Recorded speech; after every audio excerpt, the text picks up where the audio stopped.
Music की प्रस्तुति। Music by Sanjay सम्राट।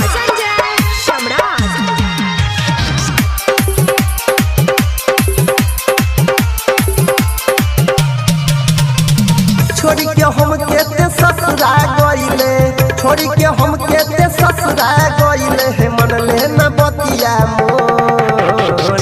ये छौरी को नकीरी म लगेला, ये छौरी को नकीरी म लगेला भगे लौ गाल दुनु गोर।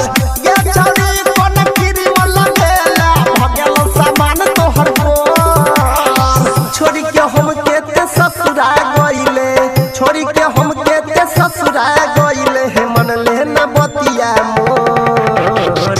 ये छौरी को नकीरी म लगेला, ये छौरी को नकीरी म लगेला भगे लौ गाल दुनु गोर। ये छौरी को नकीरी म लगेला भगे लौ सामान तोहर गोर। इलाका किसी का भी हो, धमाका एलके कुबोटन का ही होगा, एलके कुबोटन का ही होगा, एलके कुबोटन का ही होगा।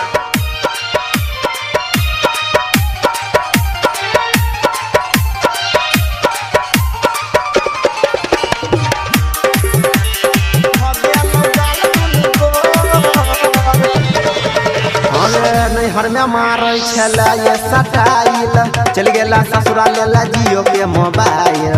बाप के कमा बोलबो तब न बुझबे। सुना ना नहीं हर में मारै छला ये सटाइल, चल गेला ससुरा लेला जियो के मोबाइल।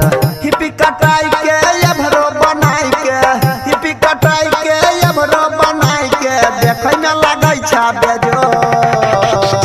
ये छौरी को नकीरी म लगेला, ये छौरी को नकीरी म लगेला भगे लौ गाल दुनु गोर। ये छौरी को नकीरी म लगेला भगे लौ सामान तोहर गोर। भगे लौ गाल दुनु गोर।